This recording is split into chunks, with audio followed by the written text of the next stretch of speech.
Pelan-pelan, pelan-pelan. Jangan dorong-dorongan ya nanti jatuh.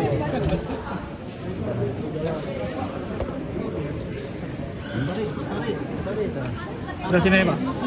Di depan dikit. Ini ada sidang mau masuk. Ada sidang mau masuk di depannya. Mundur dikit. Kalem. Sambil jalan. Ya, sebetulnya menanggapi tenang ya, sambil jalannya pelan-pelan. Caranya kemarin jalannya. Sebenarnya sih menanggapi Ini yang belakang nggak mau. Yang belakang sambil jalan. Yang belakang mundur.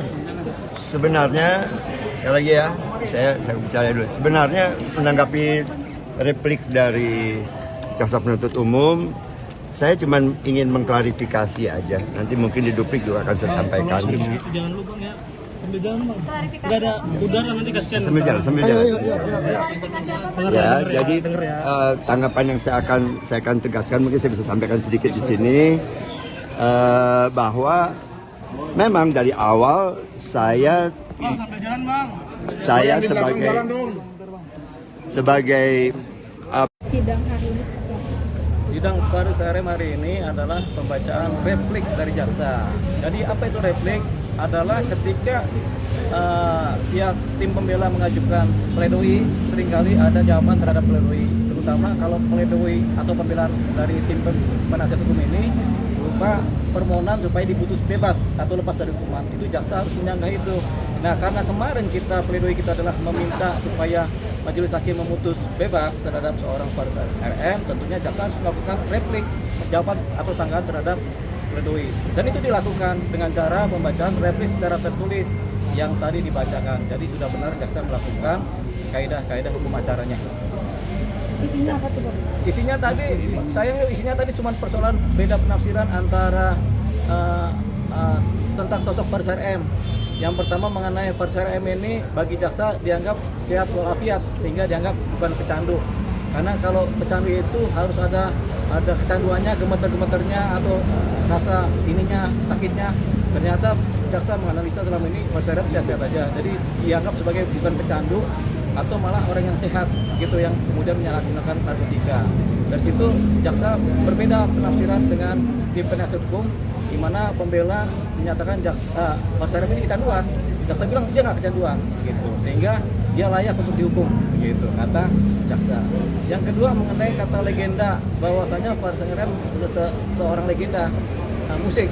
Jaksa bilang dia bukan sebagai legenda musik, tapi kami bilang dia adalah legenda musik karena faktanya demikian, dia adalah legenda musik di Indonesia, seorang komposer pencipta lagu yang sudah malang melintang di dunia musik ya. Ingat, Faris RM itu malang dan melintang gitu ya. Nah, makanya dia ada di sini kan gitu. Tapi memang jadi legenda, gara-gara malang melintang di dunia musik dia legenda. Nah, bagi jaksa dia bukanlah seorang legenda, jadi dia dianggap harusnya sama dengan subjek hukum yang lain di mana harus mengikuti semua prosedur yang sah dan tidak ada keistimewaan terhadap seorang Faris RM. Tapi kami sama sekali tidak menganggap Faris RM adalah seorang yang istimewa. Kami hanya bilang dia legenda musik, patut dipertimbangkan. Istimewa tidak. Yang ketiga mengenai kontribusi. Apa kontribusi seorang Faris RM? Jaksa masih bertanya-tanya, sementara kami sudah memastikan Faris RM punya kontribusi terhadap negara. Gitu, yaitu dia memberikan kontribusi di dunia musik. Tapi sebenarnya semua orang juga punya kontribusi, siapapun dia yang hidup di negara Indonesia, yaitu dengan cara patuh terhadap hukum negara yang pertama, yang kedua patuh membayar pajak. Itu kan kontribusi setiap orang, dan Faris RM melakukan itu. Jadi kita beragama, Faris RM itu punya kontribusi buat negara sama seperti subjek hukum yang lain. Artinya ini ditolak ya Pak? Oh, ya? Dengan apa yang diajukan? Cuma perbedaan multi tafsir di mana jaksa melakukan penegasan terhadap dakwanya. Nah, nanti kita akan menjawab secara duplik untuk melakukan penegasan juga terhadap pledoi kita. Tapi akan karena jaksa mengajukan secara tertulis grafiknya, kita kemudian mengajukan duplik secara tertulis dan itu disetujui oleh majelis hakim akan diadakan di tanggal 21 Agustus tahun 2025. Kalau terkait usia gimana Bang? Usia? Iya kan udah 66 tahun tuh udah termasuk lansia kan Bang? Harusnya gimana sih Bang? Zaman sekarang teman-teman belum lansia karena banyak yang masih bekerja belum pensiun. Hakim masih belum pensiun, banyak yang belum pensiun jadi belum lansia dia itu. Kita ini yang udah batuk-batukin yang patut dipertanyakan. Orang air Bang. Ah, postingan kita tentang ini. Oh ya. Ya. Ini ada postingan Nikita Mirzani yang katanya kawan-kawan itu menyindir saya. Tapi bagi saya ini ganteng ini. Sebenarnya postingan dari timnya Nikita Mirzani itu adalah mengagumi kita karena emang ganteng nggak sih? Ganteng. Ya berarti kan ganteng kan berarti sebenarnya ya kita berterima kasih karena kegantengan kita diekspos secara berlebihan gitu. Terima kasih lah sama Nikita Mirzani dan timnya ya yang sudah begitu kreatif menciptakan kegantengan buat kita. Nanti kalau banyak yang naksir kita, saya nggak bertanggung jawab, itu aja persoalannya. Bang, tapi memang ada masalah sebelumnya dengan ini? Nggak ada, saya nggak pernah punya masalah sama siapapun juga, sama kawan, sama musuh, nggak pernah punya masalah. Makanya hidup selalu bahagia kan, jadi karena nggak ada masalah. Tapi dibilangnya kribo dan lain-lain itu bisa. Coba bacanya apa tuh? Mana sih? Oh, udah Bang, saya juga kawan. Oh iya. Bacain biar tahu. Pencabutan pengacara baru itu harus siap terpidana. Karena tidak ada catatan hukum itu yang dicoba dari karena tidak nyaman. Itu tapi ini brekele ya. Si rambut brekele ya. Rambut kita brekele nggak sih? Ya. Brekele, fakta. Berarti nggak ada dia mencemarkan. Karena emang rambut kita brekele, mau bilang apa? Gitu kan? Itu brekele gitu-gitu. Ganteng. Ini juga kan brekele ini ganteng kan. Apalagi senyumnya menawan. Yang kita permasalahkan nanti kalau banyak yang naksir kita via WA, dia harus tanggung jawab nih. Ya, gitu aja. Oke. Jadi ada masalah ya Bang ya? Berarti tidak Nggak ada masalah, Ada Bang. masalah, cuman persoalan kalau banyak yang naksir itu tanggung jawabnya timnya Nikita Mirzani ya. Kalau banyak cewek yang naksir kita itu tanggung jawab mereka gitu aja. Bang, Ya. kembali lagi ke Om Faris, mungkin sekarang kondisinya seperti apa? Tadi kan sehat-sehat dia kan. Teman-teman media, saya bersyukur karena teman-teman media setia meliput saya. Kata Faris RM kan, saya bersyukur kepada Tuhan karena masih dihargai oleh teman-teman media. Itu dia bagus itu. Ya. Oke.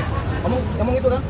Nah, ya udah. Nah, kalau terkait yang dari JPU kan dibilangnya bahwa dia tidak ada kayak indikasi kecanduan dan lain sebagainya. Tapi sebetulnya dalam kondisinya saat ini seperti apa sih? Sebenarnya dari rehabilitasi tingkat pertama sudah ada analisis resmi dari rumah sakit dari dokter yang menyatakan dia kecanduan. Sebenarnya itu faktanya.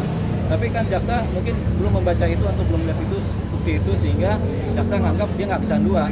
Dia hanya main-main dengan narkotika kan. Tapi sebenarnya ukurannya adalah rehabilitasi pertama di mana ada catatan medis dari dokter yang menyatakan dia memang kecanduan sehingga dia direhabilitasi di satu titik di kali pertama.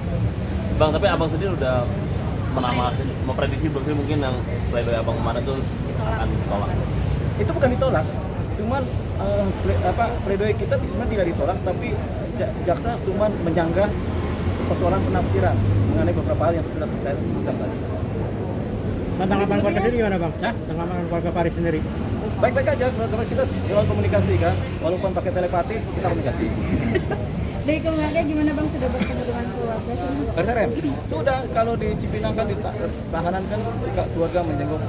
Kita bersyukur keluarganya begitu apresiatif terhadap diri seorang RSRM gitu. Artinya ada tanggung jawab keluarga. Jadi kadang-kadang bawa makanan, bawa minuman, sama bawa cinta yang paling penting.